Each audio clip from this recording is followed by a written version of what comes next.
C'est à 14 heures, heure locale, que les reporters de la presqu'île Kamba sont arrivés au grand site historique de Tadi, ce samedi 13 janvier 2024, village situé entre Mpangu et Mpanga, non loin de Kamba, pour la visite. Signalons que ce site est l'endroit où Papa Simon Kimbangu alla cacher son épouse, Mama Marimwilu Kiawangan Zitani, et ses enfants lors de l'envahissement de la ville sainte de Kamba.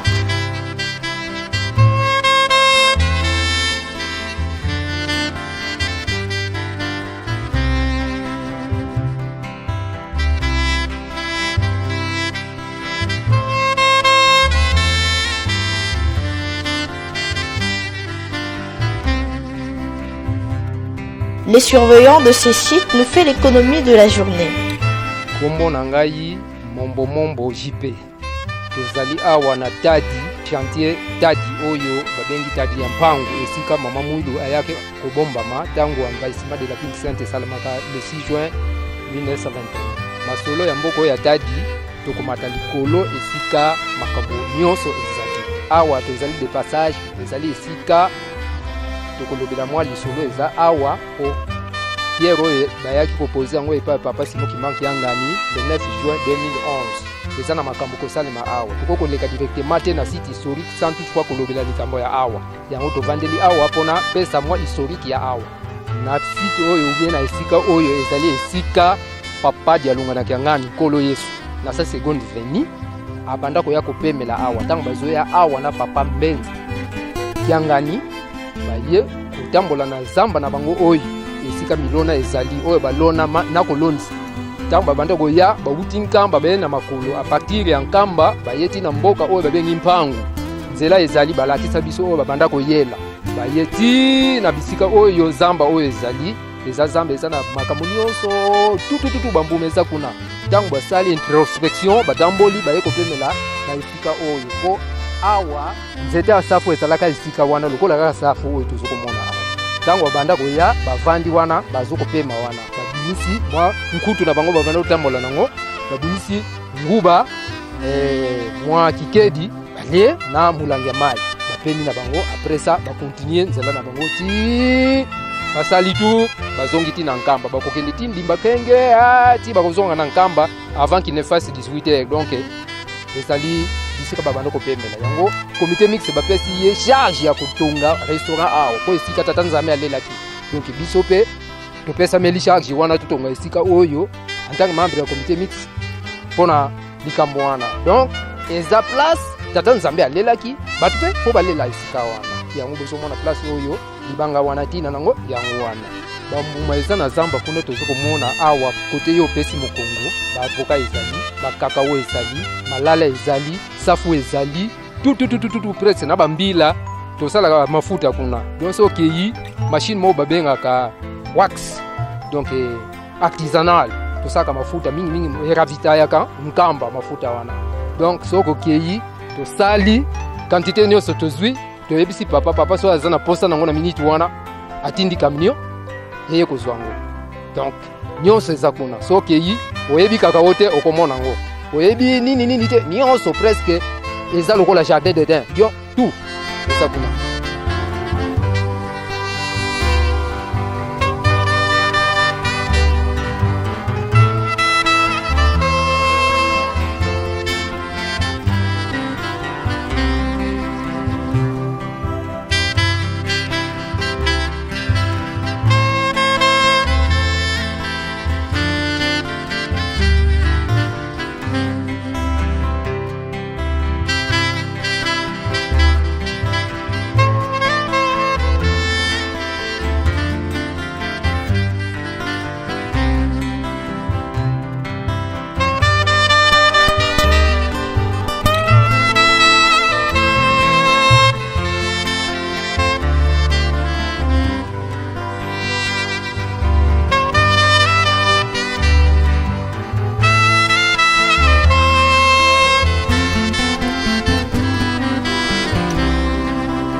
awa ezali esika papa Simon Kimbangu ayaki kobomba mama Mwilu le 6 juin 1921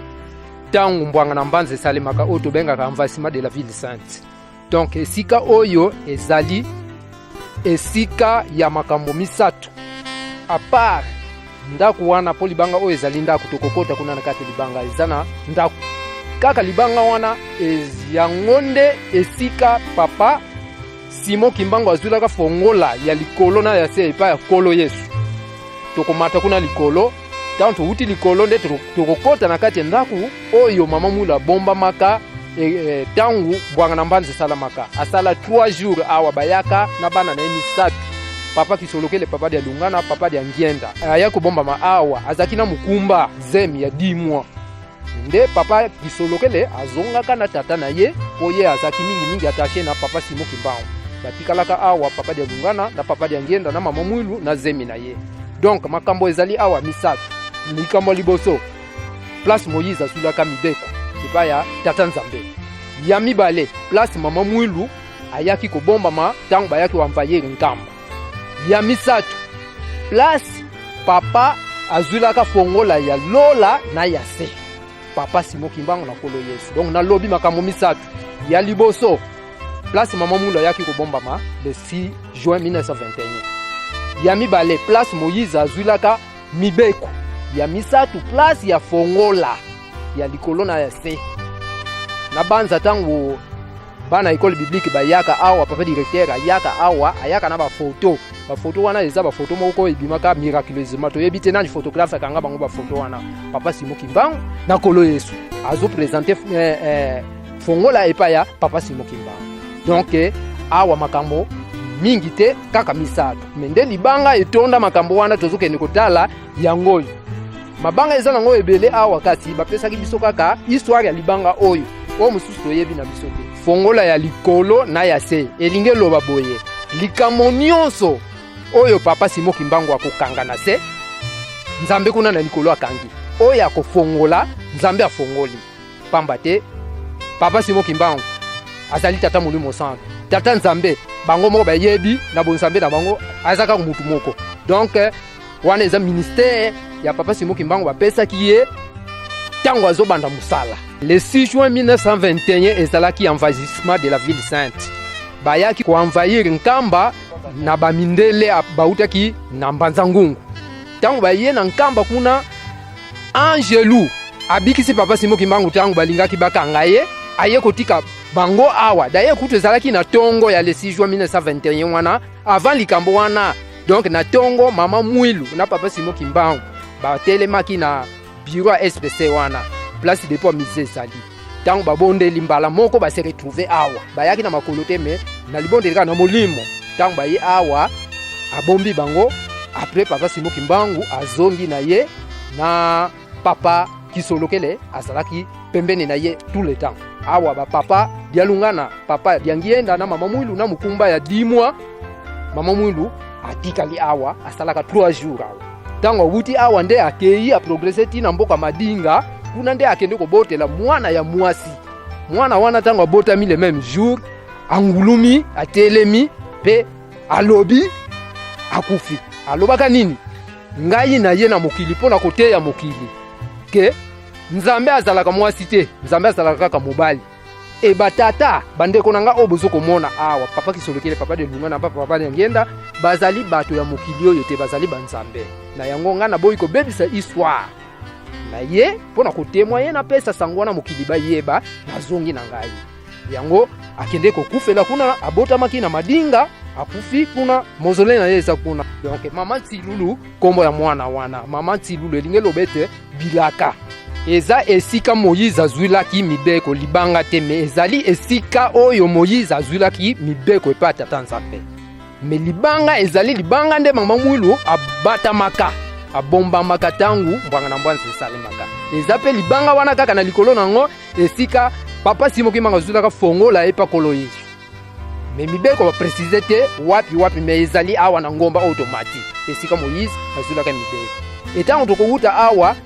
tokokende susu kotala makambo mibaleza na libanda kuna po awa misato me na libanda tutikana na makambo mibale ezali helicopter bien avion ya Papa Simon Kimbangu oya banda kotambola nango pe atambola kanango po eza iloko molimo na mai oyo Moïse abimisaka na ngonga wana atango bana Israël. Libanga oyo eza na espace na kati oyo tokende ko découvrir yinge ta papa journaliste tokokota eza nda kupensa tokorampe tokoti eza na sens unique tokoti tokobima kote mususu ka oyo papa lobaka mo kutiliyo setango ende awa sekele azwa libanga wana eza témoignage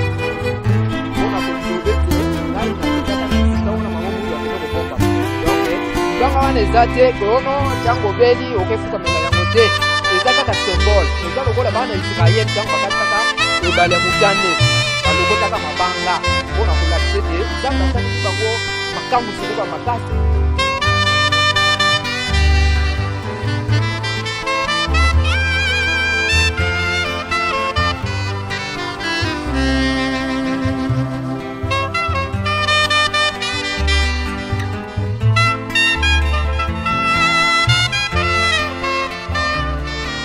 Esika oyo ngana vandi ezali esika ya remise reprise esika Papa Simon Kimbangu avandaka na kolo Yesu tangu bayokanaki makambo oyo esengelaki esalela ana mokili po ezali programme eutaki na bango na likolo ke tangu soki ekoki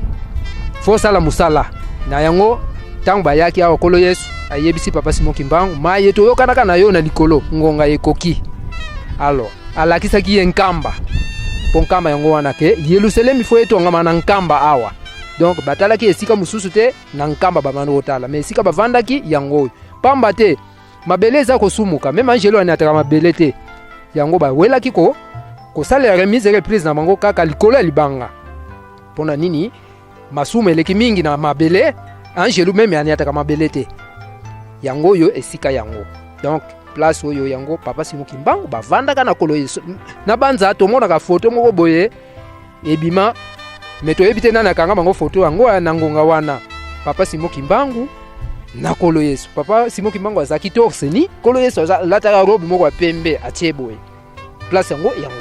na vandi donc yango place ya remise et reprise tant tozuta awa nde tokokota siko na grotte la grotte esika mama mwilu abomba maka libanga ngo yango yo kaka eza na makambo nyonso mibale place ya remise reprise na place ya mama mwilu abata maka na le 6 juin 1921 na banza histoire eza ndengo wana.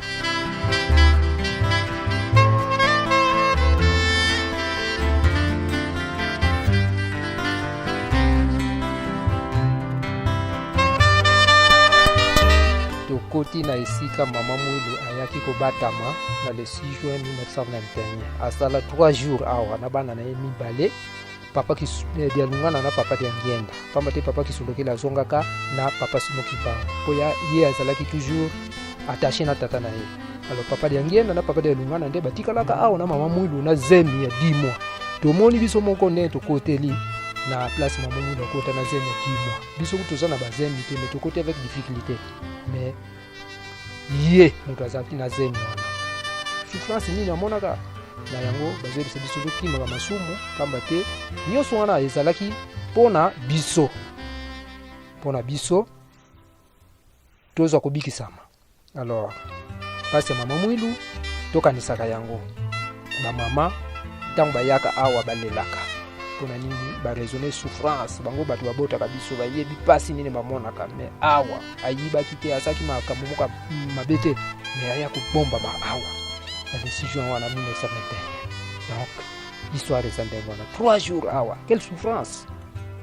alors mangiste salama yele comprendre que likambo ezali epa na biso donc tokanisaka pasi ya mama mwilu esika nyonso ozali tokima masumu komisa nzambe akanisela biso abanza histoire ezali bongo kote kolia na bango na yebi te mais eloko kato yebi ke babomba maka awa pendant 3 jours na yebi te babanda kolia ou bien babanda kolia te koyeba te po wana ezalaki makambo na bango moko mutu moko akoka koyeba histoire wana te soko bapapa bayebisi yo te po eza makambo moko d'ailleurs kutu mboka ezalaka awa te donc eza na zamba ozomona ke toza na périphérie ya nkamba distance na nkamba mais baye awa baye kobomba ba awa nani akoko yeba et puis grotte oyo so bayebisi yo teke bato bakotaka awa okoyeba te ke bato bakotaka mais to vivre yango biso to vivre yango ke ezali ndako et puis tokoti kuna tokobima kote mosusu eza sens unique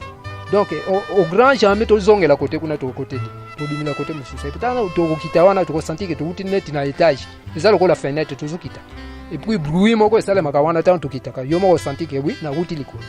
donc place oyo tozali nyata na place na baosote lumière ezali na biso bato toza na kati mais soki ozali libanda okomona kaka molili kaka ntango oza na kati ozomona kaka neti oza no libanda oza no pose mai meme soki ezokota ezwaka direction kaka moko ekei kuna okopola na yo te donc makambo ya tata molimo sant yango oyo tozokomona ngonga eza ya biso to te ya mokili bayeba ke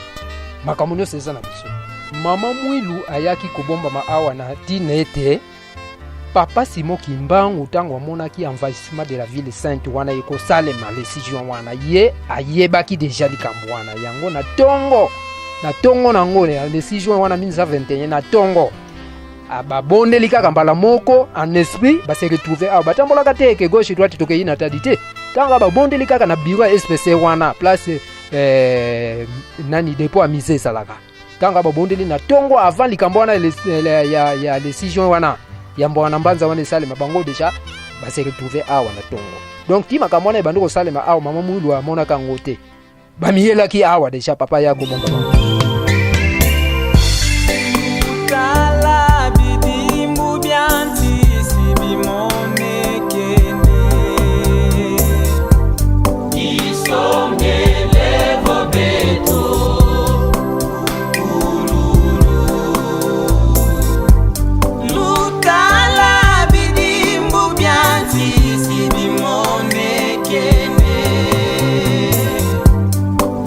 Isongele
kwa mono kandaku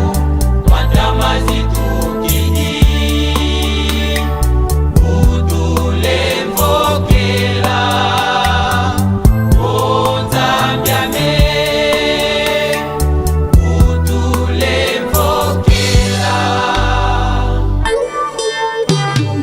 afilika zayajo mono kwa menzambyaku kadingeye afilika ituku lya jangwe